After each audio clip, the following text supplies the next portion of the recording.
Tallinna Tehnikakõrgkool on rahvusvaheliselt hinnatud kõrgkool, mis keskendub uuenduslikule, interdistsiplinaarsele haridusele ja rakendusuuringutele.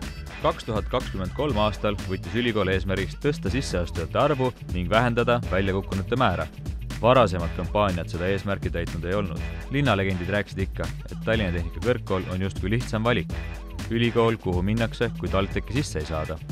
Jäeti mulje, et kõik, kes sobivad, saavadki ülikooli sisse ning õppekava ilma pingutamata läbitud. 18–25-aastaste noorte seas oli Tallinna Tehnikakõrgkool koolina varju jäänud. Seda sooviti muuta. Tööturg vajab värskeid oma ala spetsialiste. Neid, kes on loomult tegutsejad ja kellele meeldib asju oma kätega teha. Noorema sihtrühma kättesaamiseks suunasime 90% meediaeelarvest digikanalitesse. Ülejäänud meediaeelarvest jagasime välimeedias bussipaviljonide ja valgusvitriinide vahel.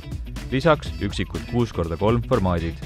Asukohad valisime strateegiliselt. Enamus välimeediast paigaldati koolide lähedusse ning liiklustrajektore silmas pidades. Selleks, et veel paremini noori kätte saada, siis tegime sotsiaalmeedias postitusi ja videoreklaami. Reklaamklipist kasutasime Tallinna Tehnikakõrgkooli tudengeid, mis mõjus eriti autentselt. Paljud meist teadsid varakult, mida tulevik toob. Mõned leidsid oma tee hiljem. Meid kõiki on ühendanud tahe tegutseda, leida lahendusi ja meie suurim väärtus on see, mida oleme oma kätega loonud.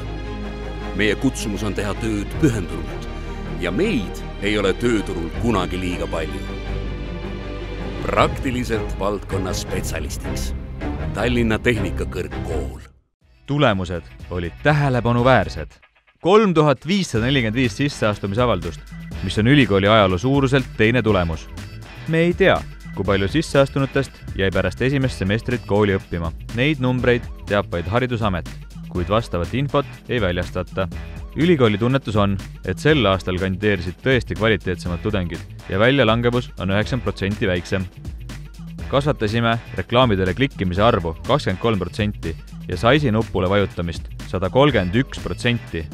Kokku kõikide kanalite peale klikiti saisi nupule 6289 korda, ehk võrreldes eelmise aastaga 128% rohkem. Ühe saisi keskkonna külastuse hinnaks tuli 0,93 eurot, mis on 46% soodsam kui eelneval aastal.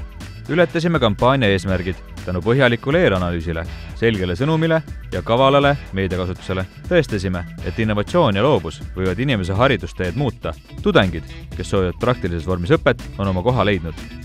Klient jäi niivõrd rahule, et juba on ka töös järgmise aasta kampaania.